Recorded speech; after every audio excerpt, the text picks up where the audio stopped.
Hey guys, అందరు ఎలా ఉన్నారు? నేనైతే చాలా బాగున్నాను. సో ముందుగా అయితే నా ఛానల్కి మీకు వెల్కమ్. సో ఇక్కడైతే నేను కాజు పన్నీర్ కర్రీ అయితే చేయబోతున్నాను. సో ఇదే డిన్నర్ అనమాట. సో ఎలా చేస్తున్నాను అనేది మీకు ప్రాసెస్ అయితే చాలా సింపుల్గా ఉంటుంది అండ్ టేస్టీగా కూడా ఉంటుంది. సో మీరు కూడా చేసుకొని ఎలా ఎలా వచ్చిందో నాకు చెప్పేసేయండి, ఓకేనా? కమెంట్ చేయండి ఖచ్చితంగా. అండ్ వీడియో మొత్తం స్కిప్ చేయకుండా చూసేయండి. సో ఇక్కడ నేనైతే పన్నీర్ని ఇట్లా క్యూబ్స్గా కట్ చేసుకున్నాను అనమాట. కట్ చేసుకొని కొంచెం సాల్ట్ వాటర్తో ఒక 2 minutes ఉంచేసి తీసేసాను. సో ఇక్కడైతే చూసారా, కాజు కూడా వేసేసుకుంటున్నాను. సో కాజు మనకి ఎంత కావాలంటే అంత, మీ ఇష్టం, అది ఆప్షనల్. నేనైతే ఈ కాజుని బ్రేక్ ఏం చేయట్లేదు. సో హోల్ కాజు అలాగ ఉంచేసాను. చూస్తున్నా, అంటే కొంచెం బ్రేక్ చేద్దాము, మళ్ళీ కొంచెం అయినట్లుంది అని. సో ఇక్కడైతే నేనైతే కొంచెం పసుపు వేసుకున్నాను. సో దీన్ని అయితే ముందుగా మనం మ్యారినేట్ చేసి పెట్టేసేసుకోవాలి, సో దట్ దానికి మంచిగా పడుతుందన్నమాట. సో కారం, పసుపు వేసుకున్నాము, కారం వేసుకున్నాము. సో అట్లా ఇక్కడైతే ధనియాల పౌడర్, ధనియాలు మీరు ఫ్రెష్గా వేసుకుంటే ఇంకా మంచి టేస్ట్ ఉంటుంది. సో చూసుకోండి, ధనియాల పౌడర్ అనేది మా దగ్గర ఆల్రెడీ ఉంది కాబట్టి నేను ఆ ధనియాల పౌడర్ అయితే వేసేసాను. ఇక్కడ వీటికి ఈ మసాలాన్ని మనం ఫస్ట్ పట్టించాలి. సో అప్పుడే బాగుంటుంది.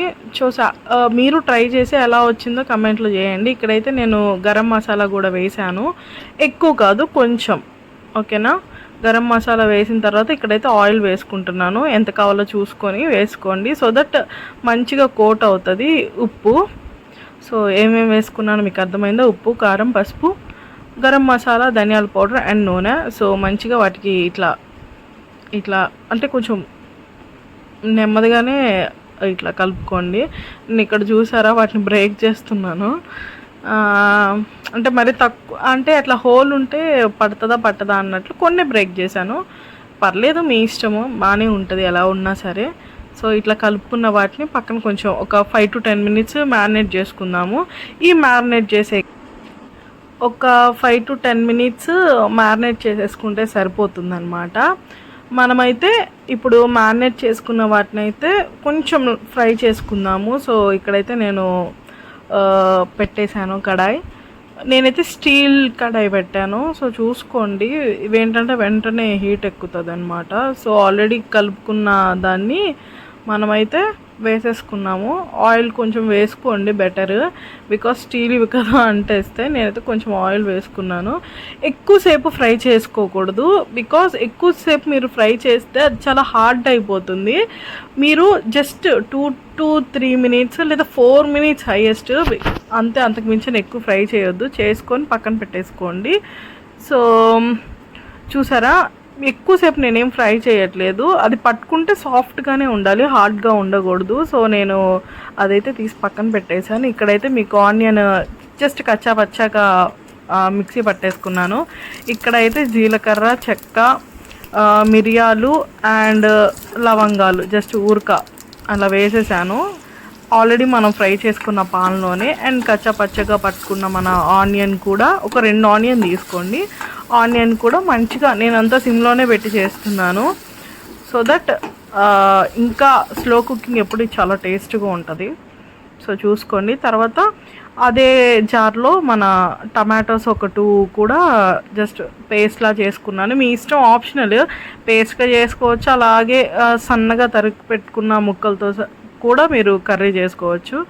నేను ఇక్కడ అదే ఆనియన్ పేస్ట్ అండ్ ఈ టమాటో పేస్ట్ 2 మంచిగా వేసేసుకొని కలుపుకుంటున్నాను. మధ్య మధ్యలో చూసుకోండి, సిమ్లో పెట్టుకొని కొంచెం మూత పెట్టుకొని తీస్తూ ఉండండి, అంటుకోకుండా చూసుకోండి. ఇక్కడైతే ఉప్పు అండ్ పసుపు మళ్ళీ వేసుకున్నాను, బికాజ్ ఇందాక మనం అందులో కదా వేసాము పన్నీర్ ముక్కల్లో కదా. సో ఇప్పుడు మనమైతే టేస్ట్ చెక్ చేసుకొని, అంటే ఈ ఫ్రై అవ్వడానికి, మన ఆనియన్ ఇవన్నీ ఫ్రై అవ్వడానికి కొంచెం పసుపును సాల్ట్ అయితే వేసాము. చూసారా, ఆయిల్ సపరేట్ అవుతుంది, మీకు కనిపిస్తుంది కదా. సో ఇట్లా మంచిగా స్లోగా కుక్ చేసుకోండి, మూత పెట్టుకొని అయితే చేసుకుందాము. నాకు ఆ మూత సరిపోలేదని చెప్పి ఇంకొక మూత పెట్టాను. సో మళ్ళీ మిక్సీ జార్లో, నేనైతే మిక్సీ జార్ మార్చట్లేదు, సో అదే అదే మొత్తం కుకింగ్ కాబట్టి నేను ఆ జార్లోనే వేసేస్తున్నాను. సో ఎండుమిర్చి తీసేసుకోండి. మీ దగ్గర అల్లం వెల్లుల్లి సపరేట్గా ఉంటే సో అల్లం వెల్లుల్లి కొంచెం మీకు ఎంత కావాలంటే అంతవరకే వేసుకోండి, ఎక్కువ అవసరం లేదు, కొంచెం చాలు. నేను ఇక్కడ అల్లం వెల్లుల్లి పేస్ట్ అయితే వేసాను. అండ్ నెక్స్ట్ కొన్ని కాజు, కొంచెం పెరుగు కూడా ఇందులో వేసుకోవచ్చు, ఆరల్స్ మీకు కావాలంటే విడిగా కూడా వేసుకోవచ్చు. సో నేనైతే దీన్ని పేస్ట్ చేసేస్తాను.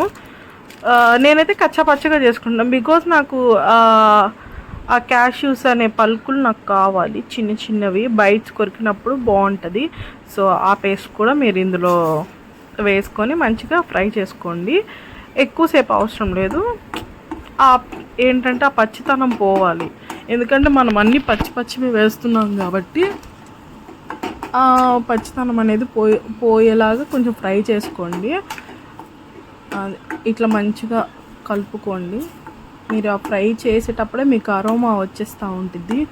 చాలా చాలా సింపుల్గా ఉంటుంది, చాలా టేస్టీగా ఉంటుంది. ఎందుకంటే ఎప్పుడు బయటే కాదు కదా, మనం కూడా చేసుకొని తినాలి, అందరూ మంచిగా హ్యాపీగా తినొచ్చు. సో ఇక్కడైతే నేనేం చేస్తున్నాను, మొత్తం అది ఉంటుంది కదా జారు, అందులో వాటర్ పోసేసుకొని ఆ వాటర్ కూడా వేసేసుకున్నాను. ఎంత కావాలో మీరు చూసుకోండి, కర్రీ కన్సిస్టెన్సీని బట్టి. కొంచెం మనం లూజ్గా ఉన్నప్పుడే ఆఫ్ చేసేస్తాము, సో దాన్ని బట్టి మీరు చూసుకోండి. సో వాటర్ వేసేసుకొని మంచిగా చూసారా, కర్రీ కావాల్సిన కన్సిస్టెన్సీ వచ్చింది. ఇలా ఉన్నప్పుడు మీరు ఒకసారి చెక్ చేసుకోండి, సాల్ట్ సరిపోతే సాల్ట్ కూడా అడ్జస్ట్ చేసుకోండి ఈ స్టేజ్లోనే, సో దట్ కూరకు మంచిగా సాల్ట్ అది పడుతుంది. తర్వాత మనం మ్యారినేట్ చేసి కొంచెం లైట్గా ఫ్రై చేసిన ఆ పన్నీర్ అండ్ ఆ కాజు వాటిని కూడా, ఆ పీసెస్ని కూడా మనం కర్రీలోకి వేసేసుకున్నాము.